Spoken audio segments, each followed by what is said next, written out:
Alright, so this is a new kind of video I'm going to give a go at, right? I haven't really done these before. This is basically like a beat breakdown. So if you rap and you've been checking out my beats, you want to see what goes into it, or if you're a producer, you just want to see how somebody makes stuff.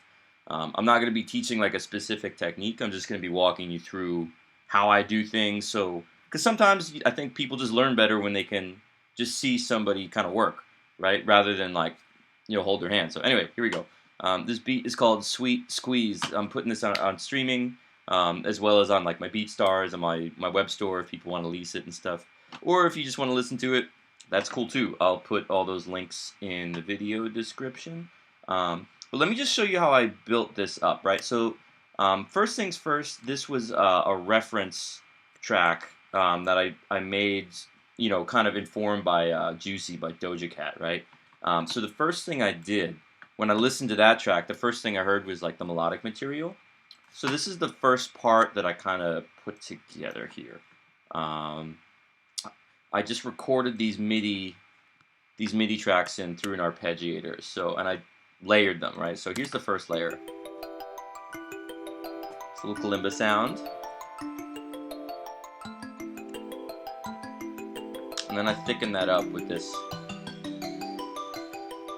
It's a xylophone on top of a kalimba.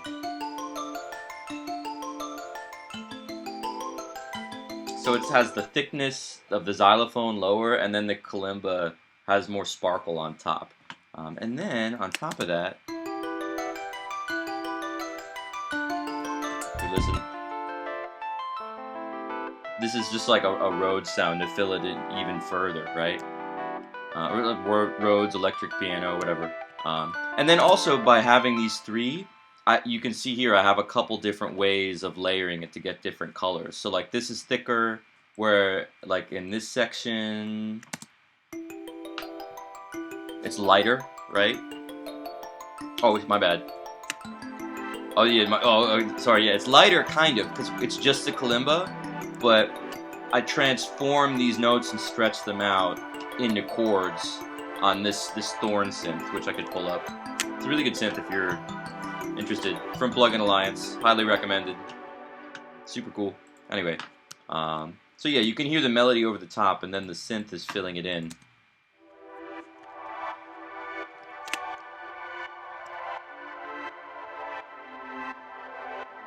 Yeah, so that's that. And then like I was saying before, you have a couple different options, right? You could just layer everything. So this is kind of like the beginning part. Then here, I really layer everything, right? Let me play that for you. So now we have the whole joint going. Here I cut it up a little bit, right? But this is kind of the core of the track, right? Is this melody. So let me just collapse this, right? Then the next thing I usually do once I have like the way I write is always like come up with an idea first. So maybe that's like your 8 or 16 bar loop, and then develop it from there. So it started here where I have this main beat locator rather. This is also another good habit is just I like to divide it up into sections so I can kind of quickly see what I got. But anyway, so then usually once I have the melodic idea happening right here, then next is drums.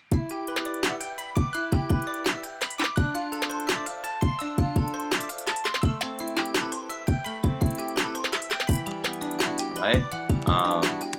A lot of people like to use drum racks. I use them too, but sometimes it's honestly faster to just drag shit into the timeline and place it this way. The other nice thing about this is if you want to print out stems for people, which I do, because when I sell beats, I want to make sure people have the option to buy track outs, because it's better for them. I make a little more money. It's just, it's something that's good to do. So when you do it this way, you don't have to go through the extra step of separating out your kicks and your snares from that drum rack when it's time to mix, right? So that's cool, and like I said here, it's just very simple drums. Kick, 2 snares, and then hi-hats over the top. And that doesn't really change that much. The only thing you can see here, if you go further back in the track, right? I just did a little kind of drum fill action to wrap it up, right, for the outro, right? Okay, so there's that. So that we have our melodic idea, right? Let me just get this out of the way. We got the drums, right? And then usually the next thing I'll tend to start writing or just focusing attention on is bass. In this case, it's an 808. And whenever you have like kicks and 808s, you have to sort of fight that battle. I like to get it over with, right? Is figure out what's going to occupy what part of the low end frequency, right?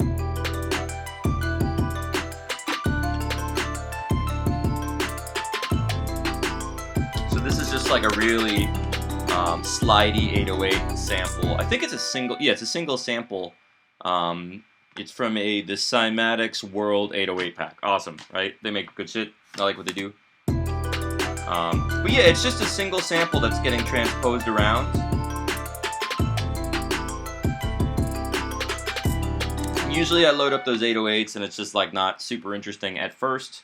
So I'd like to do a little bit of envelope work to get the attack right. And also the other thing I like to do is you go in here and you set up all your pitch stuff, right? To get all those like I'll play you one right here. Not right. Right? You need to set that up on your pitch envelope, right? And that's well covered in YouTube, right? Is how to get 808 slides. But I could do one too, but this video is meant to be like a big overview, not like specific stuff, right? Anyway, so check this out. Then the other thing I like to do once I wrote out my bass part based on my melodies, right, is I switch to a different bass sound. Listen to the difference. Right, so here, this is like, it's more of a stereo sound, right? I'll show you what synth I'm using. Oh, this is just like a multi-sample instrument. I think this is just a preset that I tweaked. I use a lot of presets and then just tweak them, you know. Then all this stuff back here, this BX subsynth, that's just adding low frequencies to thicken it up. And then my fab filter here is just some shaping to get it out of the way of the kick drum, right? And I probably did the same thing here, if you want to see. Yeah, same thing, right? So I just did some shaping in the EQ, like this dip is where the kick is sitting, right? And then I put a bump to make sure that there's like a strong bass presence, so it feels like a bass, right? But yeah, and if you listen in context, you'll hear the transition from one bass sound to the other. So dig this.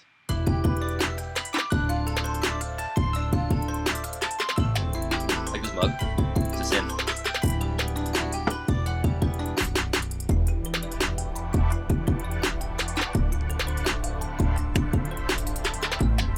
So the idea here is the stereo bass that's more synthy. It's to fit the character of this. Oh, sorry, this thorn part. Right. Oh, and if you noticed, check this out. Very important. For this synth, it's just this bass part, slightly modified, that I copied and pasted. That's why the name is the same. Same thing here, right? For this this synth pad part, I took the kalimba part, copied and pasted here. Then you just do the thing where you highlight, and then you go into quantize. And here it looks like I quantized to quarter notes, right? So instead of these arpeggios, it just stretches everything and turns it into chords really quick. So that's always a good trick to save some time, right? So anyway, that's that. Drums, bass, synths. And that's pretty much the track. Like, the only other things, like once I added that, you did some formal stuff. So like, we have our beat, right? Then we have a variation where it gets synthier. Then I put in a break. The idea is if a rapper wants to just like chop out that and get some shit out of the way, they have that there, right? I'm back into the beat, right? Beat bigger. I think I just layered up more parts here. Oh, I did a little ear candy, yeah. So this is the thickest it gets, where everything is layered, because we have all three of these parts plus this, so it feels fatter. And I'm also using that synthy bass part, right? Up here is a little, I do a lot of this stuff, like little effects to just sweeten the transition and make it more interesting. Not real loud, just in the background. This is like a little vocal, some lady going like, hey, right? But listen to what it is. All right, and I believe it looks like I reversed it, right? This is definitely one sample, but it looks like a reversed one, and then maybe, oh no, it's two reversed ones that I just put next to each other, right? Maybe if I flip it around, you could hear the original. Let's put it over here, just for the hell of it. Oh no, interesting. No, it's like two reversed ones. I guess I put them together. Well, it's fine. But anyway, yeah, reversing and putting stuff on transition points, little effects drops, is like, that's a trick I abuse like all day long, because it works. It makes the transition just feel better. So and then the only other thing I had to write, we made some modifications here for this other break. There's not really an outro. We just end on like the big beat. So the idea is if you're writing a song to this, you put one more hook at the end, right? Or if you want an outro, you could always like grab this and copy paste, right? But the only other thing I wrote is just a little intro, right? Let's listen to that. So that's just the stock Ableton piano sound. And I automated a filter. Again, this is another trick just to introduce things and set stuff up, create motion. I probably do this too much, but it works, you know. And you can hear the filter open it up, and it sounds like we're revealing something, right? Which I've always been a big fan of that. And so then over that, oh, this is there's a little probability device. So this is just kind of like a different arpeggiator. This is a Max for Live arpeggiator that I like. It's fairly new. The probability arpeggiator. These are cool because they don't spit out exactly the same thing every time. So anyway, there's just two sounds stacked on top of each other. I believe I recorded the output of this into this to get the MIDI clip, by the way. And then, the only other thing, we have this little vocal effect. Whatever that is, right? And then this on top.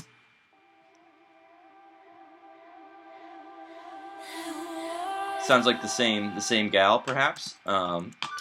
Sounds very good. I wish I could invite her into my studio, but we have sample packs, so it's all good. I get to collaborate anyway with people that I, might never meet. But anyway, so that's the whole thing, right? That's basically the whole track. And what I will do is I'm going to put some links in the description, so if you want to just listen to the beat, if you want to download it from my Bandcamp, if you want to actually like write with it, it is on like BeatStars and on my website and all that kind of stuff. So that is an option. All those links will be down below. But I'm just going to wrap this up playing the whole thing. And just while you do that, and you listen, I guess I ask you to subscribe and like and all that fun stuff that helps me reach the people on the YouTube. So anyway, here we go. Sweet squeeze.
That's it. Thanks for checking it out. Until next time. Peace.